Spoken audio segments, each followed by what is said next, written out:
Hello students, welcome to Amazon academy. और आज हम लोग सीखने वाले एक बहुत ही important trick to remember the dependency of intermolecular forces on internuclear distance. हाँ, दो जो आपकी मॉलिक्यूल्स हैं उनकी इंटरन्यूक्लियर डिस्टेंस आप बदलोगे तो उससे किस तरह से इंटरमोलिकुलर फोर्सेस चेंज होते हैं ये आपको याद होना चाहिए। थोड़ा सा कंफ्यूजिंग होता है और एग्जाम्स के अंदर पूछा जाता है, इसलिए इसे आपको याद जरूर रखना चाहिए। तो मैं आपको ट्रिक सिखाऊं उससे पहले हमें सीखने होंगे टाइप्स ऑफ इंटरमोलिकुलर फोर्सेस। तो सिंपल है, बहुत सिंपल है, बहुत ही आसानी से आप देख सकते हो जो आपके पास फोर्सेस होते हैं। देखो, सबसे पहला तो आपके पास होता है एक आयोनिक बॉन्ड। ठीक है, तो आयोनिक बॉन्ड तो जो है उसके अंदर क्या होता है, दो आयंस होंगे A+ और B-, और इनके बीच का जो अट्रैक्शन फोर्स होता है उसे हम लोग क्या बोलते हैं, आयोनिक बॉन्ड बोलते हैं। अच्छा, अब अगर आपके पास दो प्योर आयंस ना हो, तो प्योर चार्जेस है, देखो प्योर प्लस प्योर माइनस, एक दूसरे तरह का फोर्स एग्जिस्ट कर सकता है। जैसे मान लो मैं आपके पास बोलूं कि मेरे पास एक तो Na+ आयन है और एक मेरे पास वाटर मॉलिक्यूल है। तो वाटर मॉलिक्यूल आप सभी जानते हैं, वाटर मॉलिक्यूल में ऑक्सीजन हाइड्रोजन है, लोन पेयर भी होता है। फर्दर ऑक्सीजन ज्यादा इलेक्ट्रोनेगेटिव है, इस पे पार्शियल नेगेटिव और इस पे पार्शियल पॉजिटिव चार्ज आएगा। तो देखो, एक तरफ आपका प्योर चार्ज है और दूसरी तरफ आपका पार्शियल चार्ज है। तो देखो, इन दोनों के बीच में भी कुछ ना कुछ अट्रैक्शन होगा, पॉजिटिव नेगेटिव को अट्रैक्ट करेगा। तो देखो, ये जो वाटर है ये एक पोलर मॉलिक्यूल है। क्या है? पोलर मॉलिक्यूल है। और ये आपका एक आयन है। अच्छा, पोलर मॉलिक्यूल बेसिकली यहां पर देखो एक डाइपोल एग्जिस्ट कर रहा है। तो जो सेकंड टाइप ऑफ फोर्स यहां पर काम कर सकता है उसे हम बोलते हैं आयन डाइपोल इंटरैक्शन। क्या होता है? Ion dipole interaction. तो देखो, आपको दिख रहा है, रटने की जरूरत नहीं है, एक आयन और एक पोलर मॉलिक्यूल के बीच में जो फोर्स काम करेगा उसे हम आयन डाइपोल बोलेंगे। अच्छा, चलो अब एक आयन को हटा देते हैं। अगर मेरे पास दो पोलर मॉलिक्यूल हो तो बिल्कुल उनके बीच में जो फोर्स काम करता है उसे हम लोग बोलते हैं डाइपोल डाइपोल इंटरैक्शन। क्या बोलेंगे? Dipole dipole interaction. तो डाइपोल डाइपोल इंटरैक्शन क्या है? बहुत ही सिंपल है, दो पोलर मॉलिक्यूल्स के बीच में जो फोर्स होगा, जैसे आप देखो वाटर का एग्जांपल ले लूं तो ये वाटर है, यहां हाइड्रोजन है, यहां हाइड्रोजन है, जैसे पार्शियल नेगेटिव चार्ज, इस पर पार्शियल पॉजिटिव, इस पर पार्शियल पॉजिटिव। ठीक है, थोड़ा पोजीशन को चेंज कर लेते हैं। चलो ऐसा कर लेते हैं, ऐसे कर लेते हैं कि इस हाइड्रोजन को भी यहां लेता हूं। तो देखो, इस पर पार्शियल पॉजिटिव। अब अगर आपके पास एक और वाटर मॉलिक्यूल हो तो उसमें भी ऑक्सीजन होगा, हाइड्रोजन होगा, हाइड्रोजन होगा, negative, partial positive, partial positive, और इन दोनों के बीच में देखो अट्रैक्शन होगा। तो ये एक डाइपोल और ये भी एक डाइपोल। तो बताओ, यहां पर दोनों डाइपोल के बीच में फोर्स काम कर रहा है। तो डाइपोल डाइपोल इंटरैक्शन क्या है? डाइपोल डाइपोल इंटरैक्शन जो है, अब देखो इसे हम हाइड्रोजन बॉन्ड भी बोलते हैं। तो यहां से आपको एक और चीज देखने और सीखने को मिलेगी कि हाइड्रोजन बॉन्ड जो है वो भी एक टाइप ऑफ क्या होता है? डाइपोल डाइपोल इंटरैक्शन ही होता है। क्या होता है? Dipole dipole interaction. तो ध्यान रखना, ये जो आपका डाइपोल डाइपोल इंटरैक्शन है इसे हम लोग कीसम फोर्स भी बोलते हैं। क्या बोलते हैं? कीसम फोर्स के नाम से भी हम इसे जानते हैं। चलिए, तो आयन डाइपोल हो गया, डाइपोल डाइपोल हो गया। डाइपोल डाइपोल जो दो पोलर मॉलिक्यूल्स के बीच में काम करेगा, आयन डाइपोल जो एक आयन और एक डाइपोल के बीच में काम करेगा। अच्छा, क्या एक आयन और एक नॉन पोलर मॉलिक्यूल के बीच में कोई फोर्स काम कर सकता है? हाँ, बिल्कुल कर सकता है। अगर आपके पास लेट्स से एक आयन है Na+, ठीक है, और आपके पास एक नॉन पोलर मॉलिक्यूल है। कौन सा है? Non polar molecule. तो ध्यान से देखो, ये जो आपका नॉन पोलर मॉलिक्यूल है इसमें कोई चार्ज नहीं होते हैं, लेकिन जैसे एक दूसरे के पास आएंगे, बताओ क्या इसका पॉजिटिव चार्ज इसके इलेक्ट्रॉन्स को अपनी तरफ खींचना शुरू करेगा? अट्रैक्शन तो होगा। तो क्या होगा? पार्शियली यहां पर कुछ इलेक्ट्रॉन्स ट्रांसफर हो जाएंगे। अगर इलेक्ट्रॉन्स इस तरफ साइड में शिफ्ट हो गए तो इधर क्या आ जाएगा? पॉजिटिव चार्ज आ जाएगा। तो इस आयन की प्रेजेंस की वजह से, इस आयन की प्रेजेंस की वजह से यहां पर एक डाइपोल इंड्यूस हो गया है। इस आयन ने इस नॉन पोलर मॉलिक्यूल में एक डाइपोल इंड्यूस कर दिया है। इसे हम बोलते हैं आयन इंड्यूस्ड डाइपोल इंटरैक्शन। दिख रहा है? तो एक आयन ने क्या किया, एक नॉन पोलर मॉलिक्यूल, जैसे मान लो आप Na+ को CCl4 में डाल दो, CCl4 नॉन पोलर है, तो Na+ CCl4 में जाकर क्या करेगा? CCl4 के अंदर थोड़ा सा चार्ज जनरेट कर देगा, उससे Na+ और CCl4 के बीच में अट्रैक्शन काम करेगा। उसे हम लोग बोलेंगे आयन इंड्यूस्ड डाइपोल। एक आयन ने एक नॉन पोलर मॉलिक्यूल में डाइपोल इंड्यूस कर दिया। हाँ, आप सही सोच रहे हो, है ना? आप भी वही पहुंच गए ना जहां मैं बोलने वाला था। अगर एक आयन डाइपोल इंड्यूस कर सकता है तो फिर तो एक डाइपोल भी डाइपोल इंड्यूस कर सकता है। तो जो आपका अगला फोर्स है उसे हम बोलते हैं डाइपोल इंड्यूस्ड डाइपोल। और हम इसे डिबाई फोर्स के नाम से भी जानते हैं। डिबाई फोर्स, अब देखो नाम से तो लग रहा है, यहां पर आपके पास एक पोलर मॉलिक्यूल होगा, यानी बेसिकली एक डाइपोल होगा, तो डाइपोल पे पार्शियल पॉजिटिव और पार्शियल नेगेटिव चार्ज पहले से प्रेजेंट होंगे, और एक आपके पास क्या होगा, नॉन पोलर मॉलिक्यूल होगा,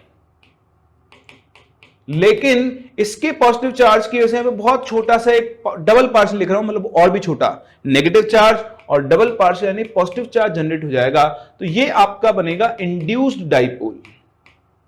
इंड्यूस्ड डाइपोल, तो इसे हम बोलते हैं डाइपोल इंड्यूस्ड डाइपोल इंटरेक्शन।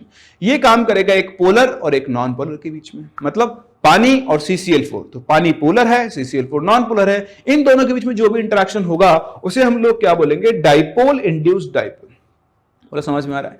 एक और लास्ट टाइप आपके पास बचता है जो आपने सुना होगा, इसे हम बोलते हैं instantaneous dipole induced dipole interaction, या फिर हम इन्हें लंदन डिस्पर्जन फोर्सेस के नाम से भी जानते हैं। यहां पर क्या होता है, ये किसके बीच में काम करता है, it acts between two non polar molecules, जैसे नोबल गैसेस। नोबल गैसेस को आपस में होल्ड करने के लिए यही फोर्स रिस्पॉन्सिबल होता है। इसमें क्या होगा, दो नॉन पोलर मॉलिक्यूल होंगे, तो ये भी नॉन पोलर होगा, ये भी नॉन पोलर होगा। अब क्या होता है, नॉन पोलर मॉलिक्यूल्स में इलेक्ट्रॉन्स तो होते हैं, वो इलेक्ट्रॉन्स चारों तरफ क्या होते हैं, घूमते रहते हैं, तो कभी कभी क्या होता है, टेम्पररी डिस्प्लेसमेंट ऑफ इलेक्ट्रॉन होता है। क्या होता है, temporary displacement of electron. So due to temporary displacement, है ना, टेम्पररी डिस्प्लेसमेंट ऑफ इलेक्ट्रॉन्स और या an instantaneous dipole is generated. चलिए अब इसे समझें, कह रहा है इसमें इलेक्ट्रॉन घूम रहे हैं, किसी एक मोमेंट पर ऐसा हो सकता है कि इलेक्ट्रॉन्स का डिस्ट्रीब्यूशन अनसिमेट्रिकल हो जाए, मतलब एक तरफ इलेक्ट्रॉन ज्यादा हो जाए, एक तरफ कम हो जाए, तो उस केस में क्या होगा, उस केस में आपका ये जो एक नॉन पोलर मॉलिक्यूल था उसके ऊपर एक इंस्टेंट पर पार्शियल नेगेटिव और पार्शियल पॉजिटिव चार्जेस क्या हो जाएंगे, जनरेट हो जाएंगे ना। तो अभी जो पार्शियल नेगेटिव और पार्शियल पॉजिटिव चार्जेस जनरेट होंगे, उससे क्या होगा, अगर उसी इंस्टेंट पर जो आपका दूसरा मॉलिक्यूल है इसके पास में आ गया, तो इस पर देखो पार्शियल पॉजिटिव के रिस्पेक्ट में पार्शियल नेगेटिव और यहां पार्शियल पॉजिटिव, एक नया डाइपोल इंड्यूस हो जाएगा। तो एक इंस्टेंट पर एक डाइपोल बना और उसके इंडक्शन से दूसरा डाइपोल और बन गया, instantaneous dipole induced dipole interaction. इन्हें हम बोलते हैं लंदन फोर्सेस। क्या बोलते हैं, लंदन डिस्पर्जन फोर्सेस। तो ये आपके पास डिफरेंट टाइप्स ऑफ फोर्सेस होते हैं जिनके थ्रू कंपाउंड्स बनते हैं, जिनके थ्रू अलग अलग मॉलिक्यूल्स आपस में रुके हुए होते हैं, कोई लिक्विड बनता है, कोई सॉलिड बनता है, कोई गैस बनता है। ठीक है, एक बहुत ही इंपॉर्टेंट चीज मैं आपको बताऊं यहां पर, अगर आप फोकस करें, ठीक है, चीजों पर अगर आप ध्यान दें तो ध्यान देना, ये फोर्स डाइपोल डाइपोल इंटरैक्शन, ठीक है, ये आपका ion dipole interaction, these are not van der Waals forces. Even ionic bond तो अलग ही है, तो आपने वैन डर वाल फोर्सेस का नाम सुना होगा, और उस तरह से कई लोगों को ये पता ही ना हो, मैक्सिमम लोगों को नहीं पता होता। ये लोग इन पांचों को, इन चारों फोर्सेस को किसमें काउंट करता है, वैन डर वाल फोर्सेस में। नहीं, ये दोनों जो आपके फोर्स है ये वैन डर वाल फोर्सेस के अंदर काउंट नहीं होते हैं, इस चीज को आप ध्यान रखना। सिर्फ आपके पास ion induced dipole, dipole induced dipole और इंस्टेंटेनियस डाइपोल, तो इन पांच में से ये दो फोर्स वैन डर वाल फोर्स नहीं है। 1, 2, 3 सिर्फ ये तीनों ही किसमें काउंट होते हैं, वैन डर वाल फोर्सेस में काउंट होते हैं। तो एक चीज और आप ध्यान रखें, समझ गए मेरी बात को। चलिए अब देखो हम इनकी स्ट्रेंथ की बात करते हैं। आपको दिख रहा है ये प्योर चार्जेस है, प्योर चार्ज में अट्रैक्शन फोर्स क्या होगा, सबसे ज्यादा। तो इनमें सबसे स्ट्रांग जो होगा वो आपका कौन सा होगा, आयोनिक बॉन्ड।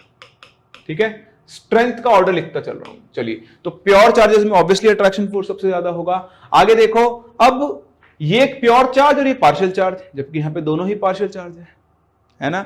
तो फिर बताओ प्योर चार्ज में ज्यादा होगा या पार्शियल चार्ज में? प्योर चार्ज में। तो अगला नंबर किसका आएगा? अगला नंबर आएगा आपके आयन डाइपोल इंटरेक्शन का। Ion dipole interaction will be the second one. ठीक है, तो प्योर प्योर हो गए, प्योर पार्शियल हो गए, अब आएंगे पार्शियल पार्शियल।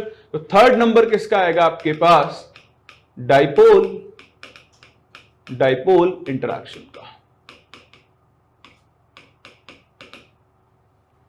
आएगा। अच्छा चलो पीछे चलो वापस से। तो देखो प्योर प्योर हो गया, प्योर पार्शियल, पार्शियल पार्शियल। अब क्या है? प्योर का इंड्यूस्ड पार्शियल और पार्शियल का इंड्यूस्ड पार्शियल, है ना। तो प्योर का इंड्यूस्ड पार्शियल ज्यादा होगा। तो अगला फोर्स कौन सा आएगा आपके पास? Ion induced dipole. ठीक है, फिर पार्शियल का इंड्यूस्ड आएगा तो फिर क्या जाएगा आपके पास? Dipole induced dipole. ठीक है, डिवाई फोर्स। और लास्ट में तो क्या बचा? वही आपका London dispersion force, that is instantaneous, है ना, instantaneous dipole induced dipole interaction. तो नाम पे जाएं। अभी देखो आपके पास ऑर्डर बन गया है, जैसे मैंने आपको बताया 1 2 3 ये आपके वैन डर वाल्स फोर्सेस है, वो पहले वाले वैन डर वाल्स फोर्सेस नहीं है। अब इंपॉर्टेंट चीज होती है इनकी इंटरन्यूक्लियर डिस्टेंस के ऊपर डिपेंडेंसी आना। बड़ा आसान है, गिनो कितने हैं? 1 2 3 4 5 6, है ना, 6 है। अच्छा आपको काउंटिंग तो आती है, 1 2 3 4 5 6। आपको क्या करना है? पावर्स पे चलना है। This is proportional to r की power, inversely proportional to. This is inversely proportional to r to the power 2. This is inversely proportional to r to the power 3. This is proportional to r to the power 4. 1 2 3 4 5 6। तो 5 नहीं आता है, बस ये ध्यान रखना। तो r to the power 6 and r to the power 6। ये आपकी ट्रिक है। अगर आप इन फोर्सेस को स्ट्रेंथ के ऑर्डर में अरेंज कर सकते हो, अगर आप इन फोर्सेस को स्ट्रेंथ के ऑर्डर में अरेंज कर सकते हो, तो बस आपको ऑर्डर मिल चुका है। 1 to 6 तक काउंट करना है, 5 नहीं होता, 2 बार 6 आएगा। सो 1 2 3 4 6 6 1 2 3 4 6 6 ये इनकी डिपेंडेंसी का ऑर्डर है। बट याद रखना 1 2 3 4 6 6 का मतलब क्या है? Inversely proportional to power of r। Ionic bond r to the power 1 2 3 4 6 and 6। तो ये आपसे डायरेक्टली एग्जाम के अंदर पूछे जा सकते हैं, पूछे जा भी चुके हैं। देखें आपके लिए question, the intermolecular interaction that is dependent on the inverse cube which is inversely proportional to r cube। तो आपको कैसे याद रहेगा? नहीं तो आप क्या कर लो, ट्रिक लिख लो पूरी। वो ऑर्डर आपको पता है, बहुत आसान होता है, कैसे किया मैंने लॉजिकली सब समझाया। अब आप देखो अगर आप बात करो तो r to the power cube पे कौन डिपेंड कर रहा है? Dipole dipole interaction. तो देखो अपने ऑप्शन में कहीं डाइपोल डाइपोल इंटरेक्शन है? अरे है ही नहीं, नहीं है, नहीं है ना। हाँ ये रहा, देखो अभी बताया ना आपको, पढ़ते टाइम बताते हैं। हाइड्रोजन बॉन्ड जो होता है it is a type of dipole dipole interaction. और बस यही आपके इस क्वेश्चन का क्या होगा? आंसर होगा। तो फोकस करें इन इंटरमॉलिक्यूलर फोर्सेस के ऑर्डर पे। ऑर्डर पे जाना बड़ा आसान है। Pure charges, pure partial, partial partial, pure induced, partial induced and non induced, मतलब जब दोनों के दोनों नॉन पोलर हैं। तो इस तरह से आप स्ट्रेंथ के ऑर्डर में अरेंज कर सकते हो और 1 2 3 4 6 6 के थ्रू आप इसे याद रख सकते हो। So that is all for today. Happy learning. For detailed videos, daily practice problems and live chat, visit academy.amazon.in or download the app.